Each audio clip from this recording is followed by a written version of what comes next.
Unpleasant games, looking beyond fun. I'm Dennis Jerz. I'm teaching a course in video game culture and theory at Seton Hill University. Now, we all know games are fun because we like learning and accomplishing things. And as Ralph Coster tells us in A Theory of Fun, that's what games are all about. Now, I want to look beyond fun at another range of experiences that games can provide us. These tops are dreidels. It's part of a Jewish game that children play. Now, in general, we associate games with youth and safety and innocence and things like that. Now, adults who watch movies know that some movies are made for kids and some aren't. Now, we don't always go to the movies for fun. Adults who read novels or listen to music or look at paintings know that one medium can deliver a wide range of emotional effects.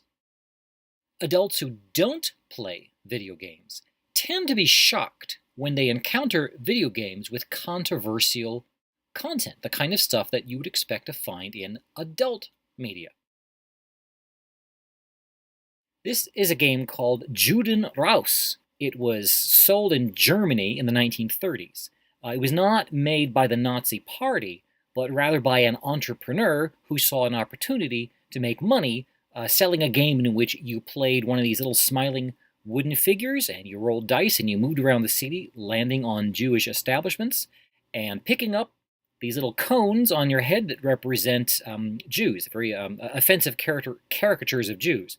And the first player who removed 6 Jews from the city wins the game. Now, what was done with the Jews outside the walls of the city was not part of this game. In a book called What Video Games Have to Teach Us About Learning and Literacy, James Paul G. recalls a time that a boy's grandfather, who was overwhelmed by what the boy was doing in a video game, dismissed the boy's experience as a waste of time. But G tells us that he sees the time children spend with video games as usefully spent practicing abstract problem solving. Some years ago, the U.S. Holocaust Museum had this statement on its website. Just because students favor a certain learning activity does not necessarily mean that it should be used. Even when teachers take great care to prepare a class for such an activity, simulating experiences from the Holocaust remains pedagogically unsound. The problem with Holocaust simulations is that complex events and actions are oversimplified and students are left with a skewed view of history. Since there are numerous primary source accounts, teachers should draw upon these resources and refrain from simulation games that lead to a trivialization of the subject matter.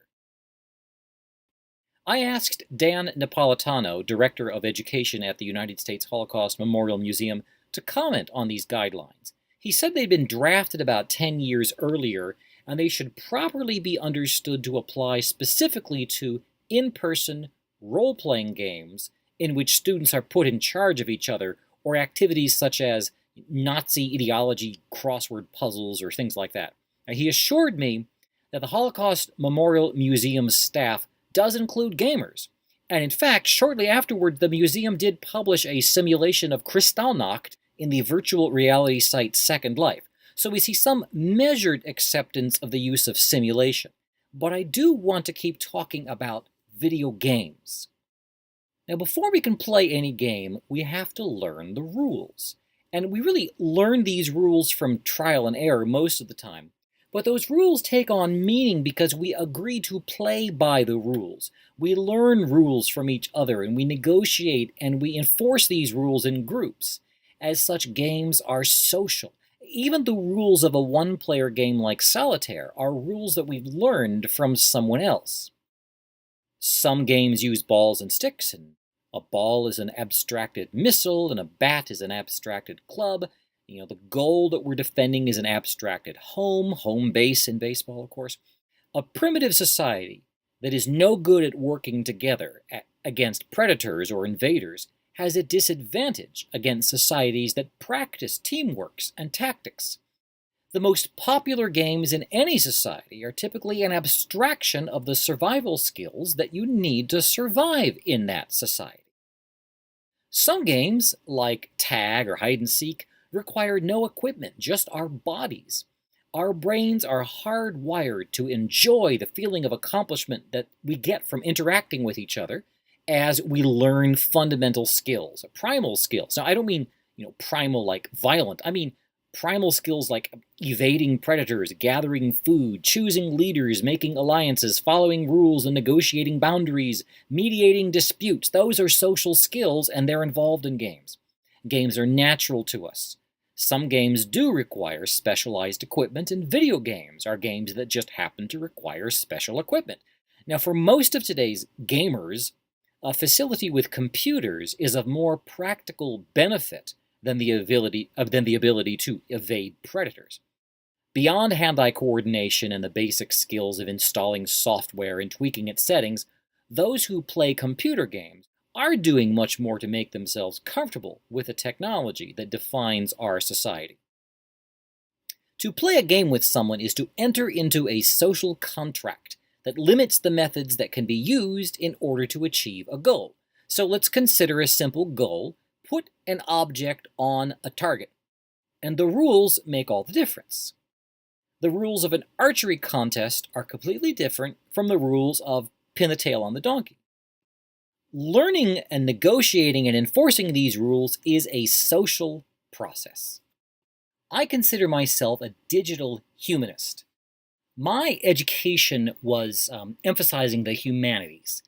But I use technological tools, computers, software, code, data analysis, to explore and critique the kinds of issues that humanists have traditionally explored, really, since there have been humans.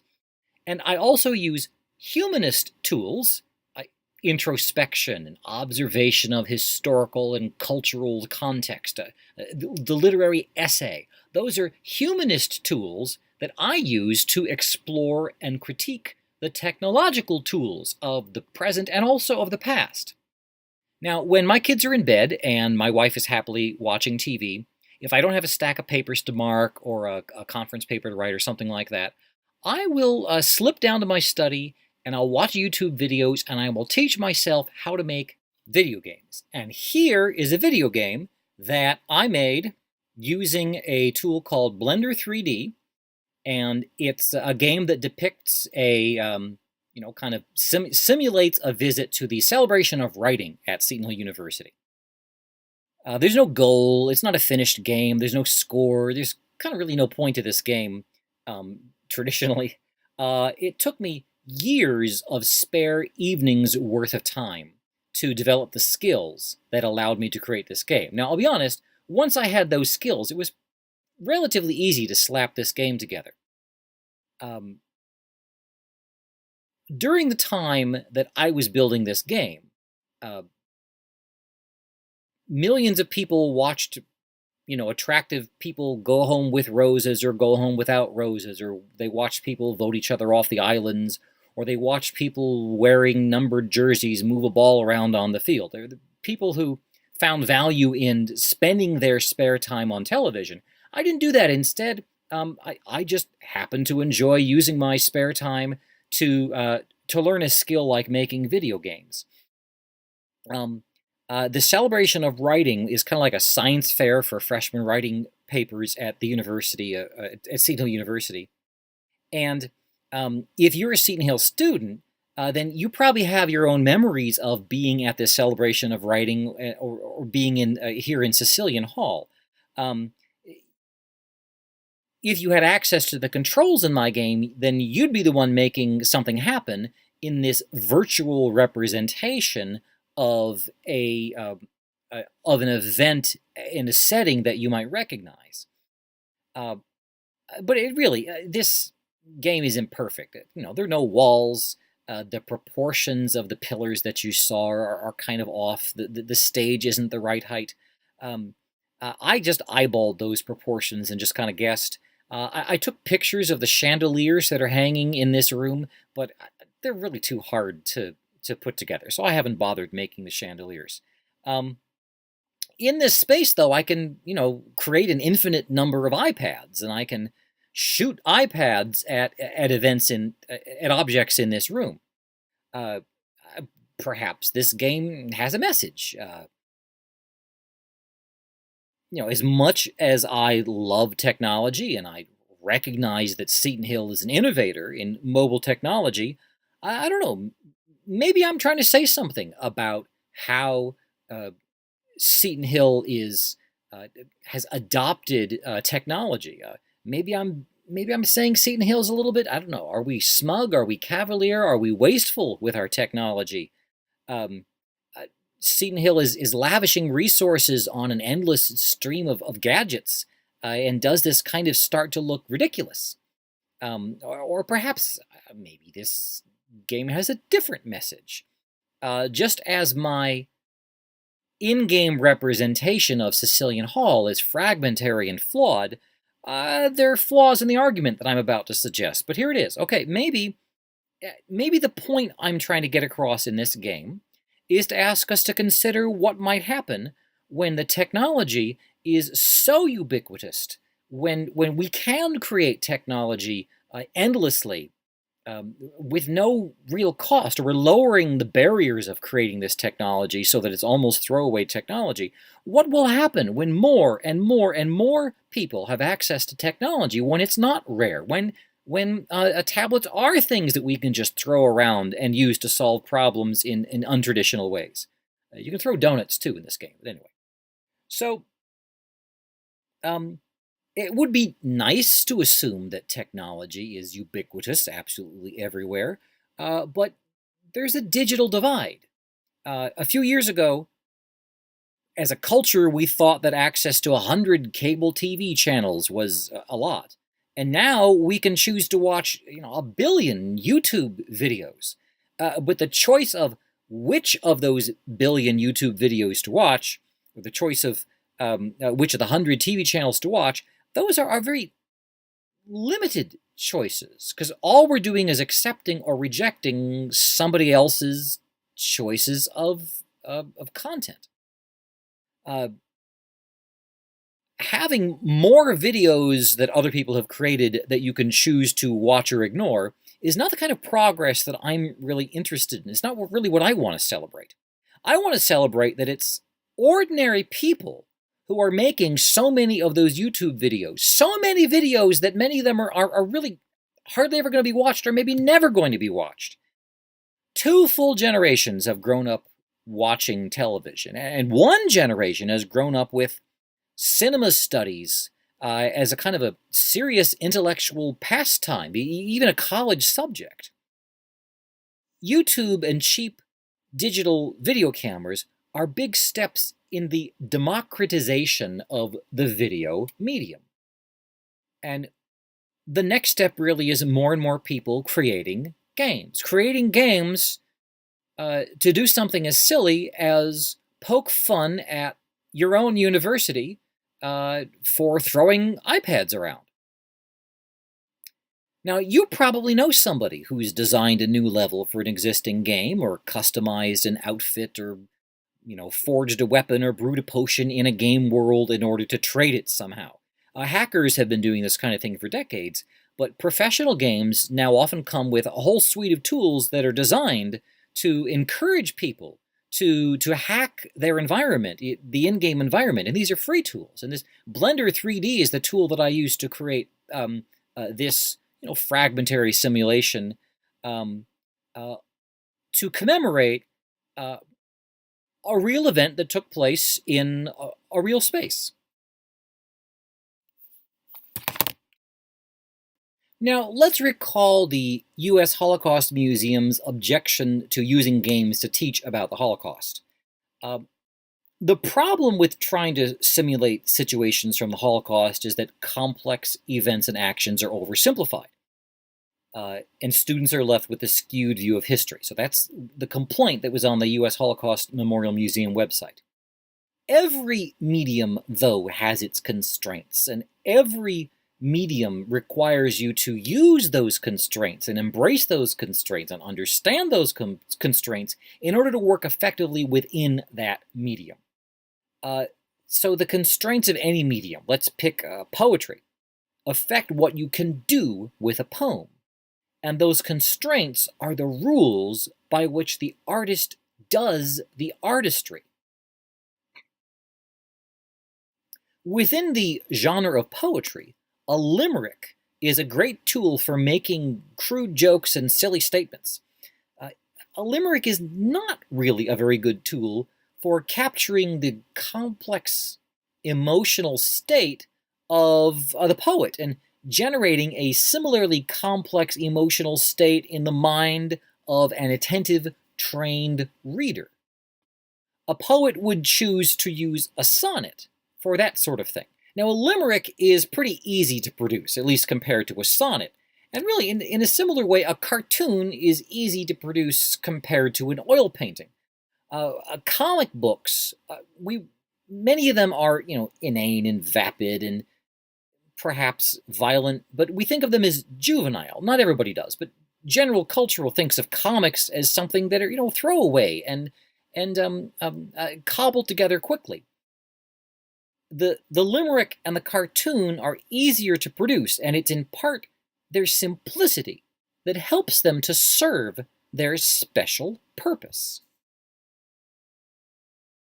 The recent murders in France of journalists who worked for a satire magazine that published cartoons of the Prophet Muhammad reminds us that even cartoons can be deadly serious. Art Spiegelman's graphic novel Maus represents his father's experiences as a survivor of the Holocaust. It's a well-respected literary accomplishment, demonstrating, at least in this case, that a medium, the comic book, generally associated with, self-indulgence and immaturity, can articulate the voices of victims seriously and sensitively and with insight in a way that would not be possible in any other medium. In 2006, Seton Hill University premiered the first public productions of a play called Matzel, based on the life of Pittsburgh area Holocaust survivor Jack Sitzmer. In a talkback session after the performance that I witnessed, the playwright Amy Hartman explained that she combined numerous characters. She invented an antagonist, and she was seeking a dramatic moment to help her communicate emotionally with the audience, and she completely fabricated a detail about a gift that a survivor gives to a rescuer. Drama demands an immediate response from a community of recipients, that audience that's sitting right there, and the laughter and the tears and the outrage and the pity and the fear. And the playwrights need to provoke those responses, provoked the playwright to diverge from the factual record. Okay, so in order to make a good play, the playwright had to change the facts of history. Now, remember what the Holocaust Museum said about games? Oversimplification and a skewed view of history are what students get if you rely on games to teach them. A rigid application of the Holocaust Museum's criticism of simulation and games would also seem to apply to a play like Matzel. However, even though the demands of the medium make the playwright made changes, the real Jack Sitzmer, after the production at Seton Hill University, told the audience that despite all the changes, what he saw up there on that stage was, he called it my story. He said it was a story that would live on after the rest of his generation wasn't there to tell the story anymore. And in fact, he did die 2 years later. This picture is not from the Seton Hill production. I could not find pictures of the Seton Hill production. This picture is actually from a different production, not at Seton Hill. But anyway, so this Holocaust survivor did not think that a play that simplified, compressed, even distorted the historical facts was a bad thing. He thought it was a good play that served its purpose. Now, even an effective script, like a well-written script, might end up being produced by inept actors, so that a Holocaust expert who is an inexperienced theatergoer might, after seeing a poorly produced play, conclude that theater is not the right medium for telling a serious story about something as important as the Holocaust. Well, you may have heard the book Diary of a Young Girl, also known as The Diary of Anne Frank, an historical document written by a teenage victim of the Holocaust. This diary was adapted into a play, Diary of Anne Frank, and here's some pictures from multiple different productions. And if you look at the picture in the lower right here, this kid is wearing tennis shoes. This is obviously a bunch of kids playing around together, and God bless them for taking on a serious topic like the Holocaust to put on for a school play. But if you saw a school play and maybe the kids weren't experienced, or you couldn't hear them, or they didn't know their lines, you might confuse a less than perfect production with the idea. You might mistake the flaws of a particular production for the idea that the medium of theater is flawed or unacceptable. So this play distorted the source material by simplifying and rearranging and adding a framing narrative that is not in the original historical document. So let's surmise there are such things as significant plays and also inept, inconsequential plays. And let's surmise that not everyone who tries to write a play about the Holocaust is successful, and not every amateur theater group who puts on a production of such a play does justice to the author's ideas and to the source material. So, can the complexity and the gravity of a large-scale human tragedy survive the simplification and the abstraction that would be necessary to adapt the experience to the medium of the video game, with sufficient distance to respect the subject and sufficient immediacy to satisfy that player's desire to be engaged with the medium? Now, speaking as a scholar of games and invoking the spirit of inquiry that we expect to nurture and celebrate at a university, what are the benefits of acknowledging or tolerating, possibly encouraging, encounters with simulations and games about distasteful subjects, despite the distortions and the simplifications required by the medium? Now, any combination of inept direction and subpar acting and audiences unfamiliar with theatrical conventions could give the impression that a production of The Diary of Anne Frank is proof that a play is a pedagogically unsound way to teach the Holocaust. But could a rational person, after seeing an unsatisfactory production of The Diary of Anne Frank, dismiss the entire medium of drama? I think that would be excessive. How credible would that dismissal be if, instead of actually watching an entire bad production of Anne Frank, the play, and experiencing it in the context in which it was meant to be experienced and evaluated, what if our hypothetical observer instead watched a brief clip of a play or saw a picture of a play and formed their decision about the play without actually watching the play? Oh, by the way, did I mention that in Wolfenstein 3D, not only do you get to fight Adolf Hitler, but you also get to kill a reanimated cyborg Adolf Hitler? Now, I remember playing this game as a college student and thinking, okay, well, they're Nazis, so it's okay to kill Nazis. I don't remember whether this game featured prisoners to rescue or unarmed civilians. My memory of it is pretty clear that the goal was to pretty much kill everything that moved, and the enemies were barking at you in German, and that pretty much, that's what you did. You just killed Nazis. Okay? That's an interesting game mechanism. Here's a game called Ethnic Cleansing the Game.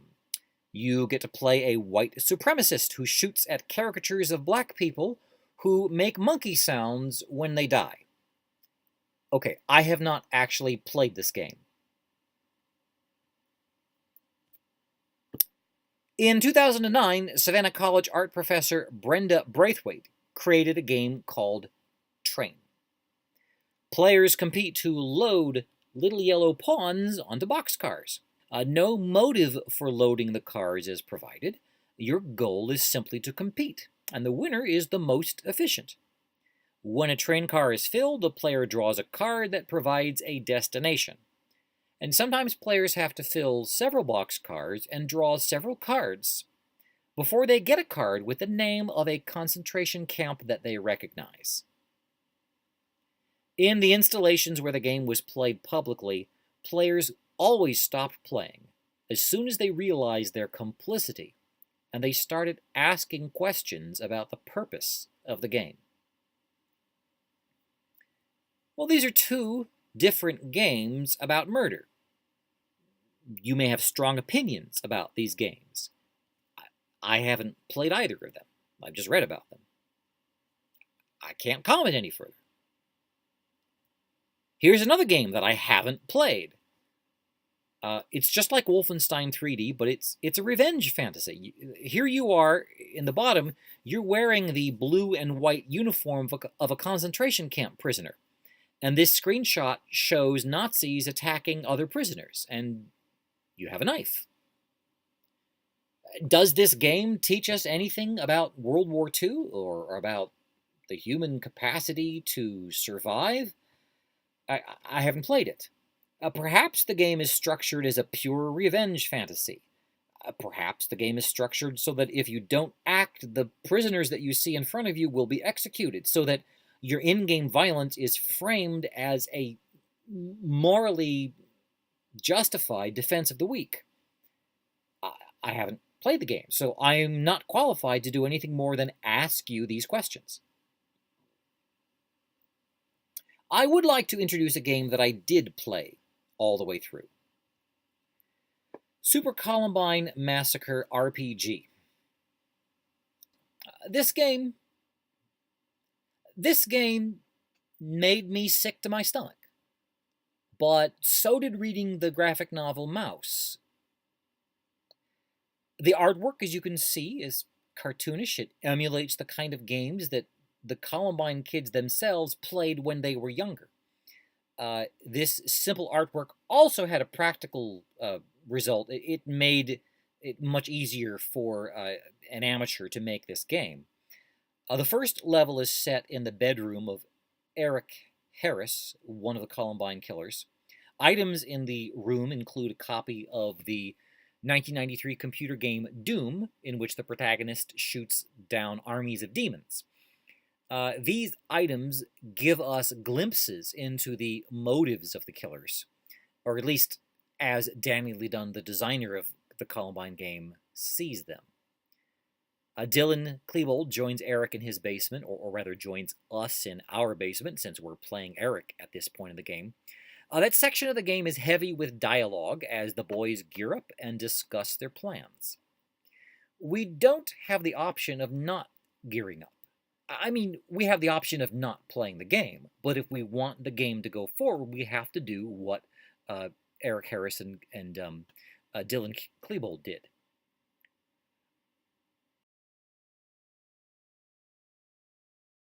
I was riding in a train home from New York to the Pittsburgh area, and I told myself that I really needed to play this game if I was going to be able to judge it fairly. So I remember playing this in kind of a captive environment on a train, and kind of choosing not to play was not an option for me. At least that was a constraint that I put on my experience with this game.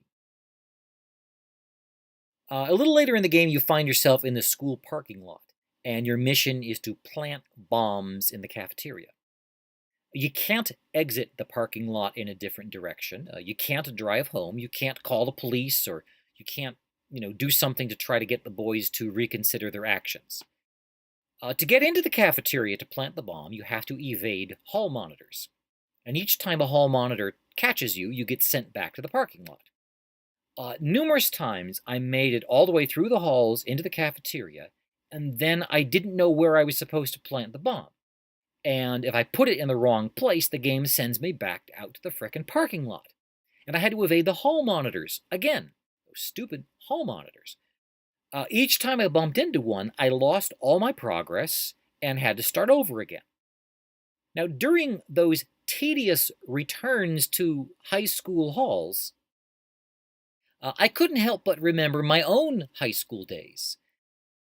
Nothing as dramatic as what happened in Columbine, but I remember the times that I was, okay, I snuck through the halls sometimes, but I remember the times that I'd been shunned, and the times that I'd shunned others, and times that I'd been the targets of threats and violence and bullying, and the times that I witnessed others being targeted by bullies.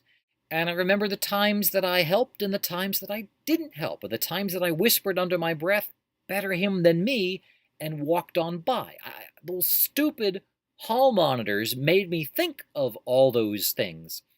Now, they were nothing but pixels on a screen, and they threatened nothing other than my time, but I really started to hate those hall monitors.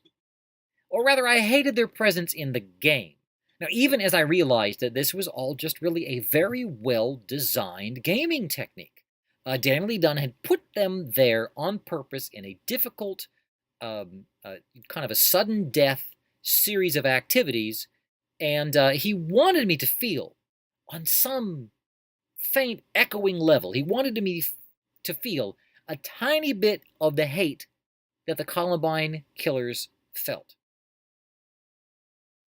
And it worked.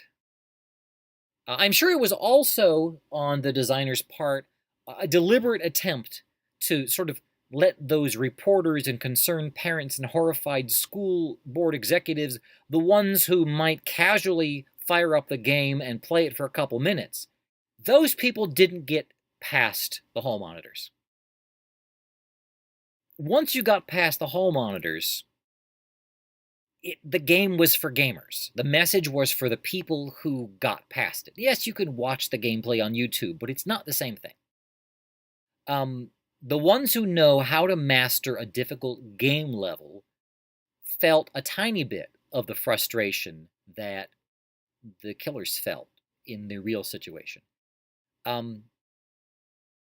So it was like Daniel Lee Dunn, the designer of Super Columbine Massacre RPG, saying, okay, if you're one of those authority figures who's come into my virtual world to scoff and judge, you will have to do it on my terms.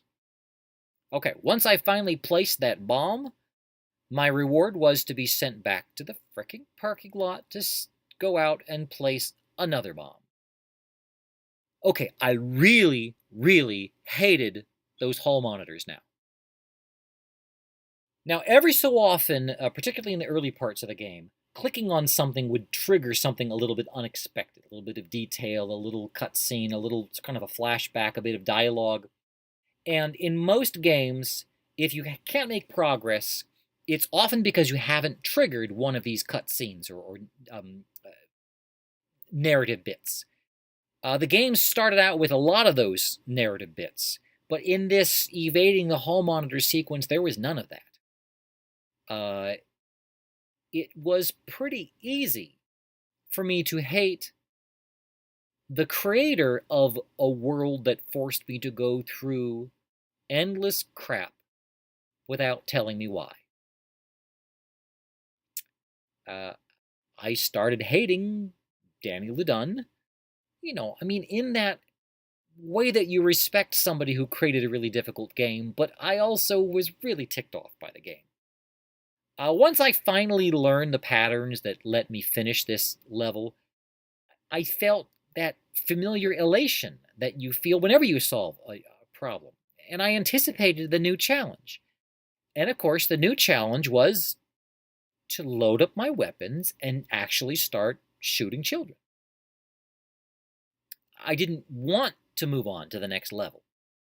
I explored every corner of that parking lot. I tried to exit in every direction. I clicked everywhere but on the button that would make me fire at the little cartoon student standing in front of the school, that cartoon student who would be my first victim.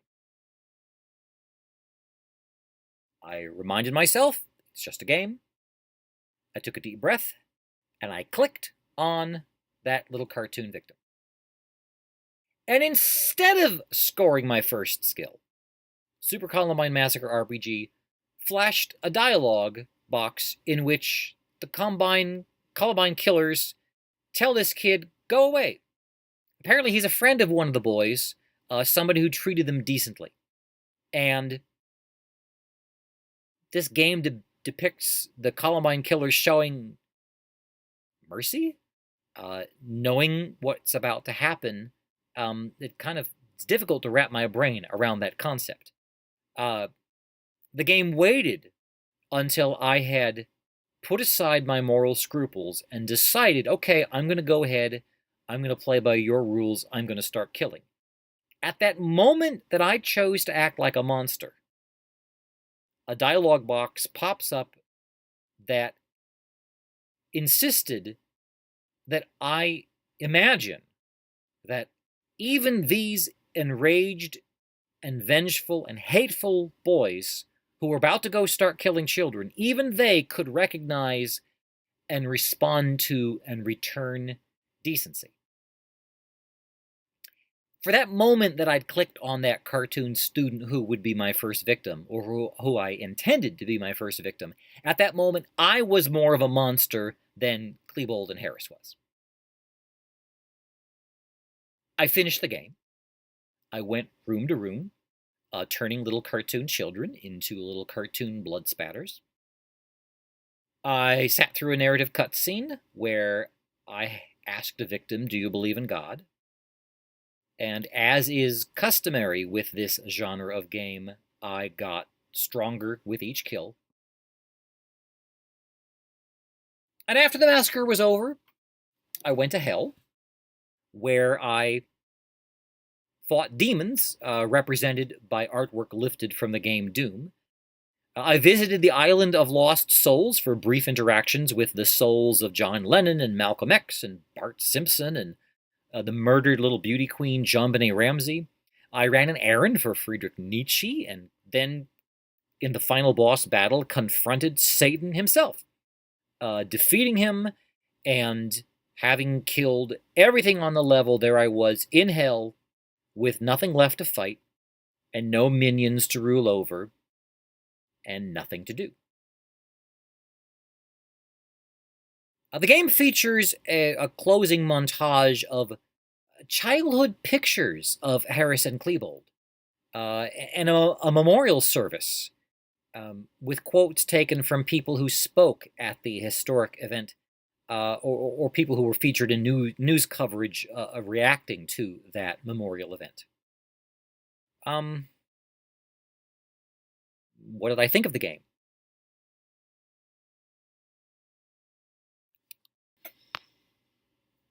Well, here's what the Holocaust Memorial Museum warning told me that I should think about games. Okay. Here's one review. One reviewer said, a video game is just another medium for artistic expression. This reviewer was not sure that the ultimate intention of the Columbine game was to trivialize the historical massacre. This reviewer thought that the purpose of the game was to expose people to what happened in a unique perspective. This reviewer said, playing this game would help people find out more about Columbine than they would ordinarily find out if it were not a game, and that this game taught that what the killers did was not glamorous in any way. That review was by Richard Castaldo, a Columbine massacre survivor. He was paralyzed by gunshots during the massacre, and he says the Super Columbine Massacre RPG is artistic, instructive, not trivializing, not above criticism, but still a valuable simulation. Castaldo was, of course, no longer a high school student when he wrote this text. He speaks with the wisdom of a survivor, and that experience, together with his native familiarity with the medium of the video game, gives him a perspective that is uniquely insightful. We await a video game that has the potential impact that the graphic novel Mouse had. I would probably say, though, if somebody hasn't already built it, someone will soon.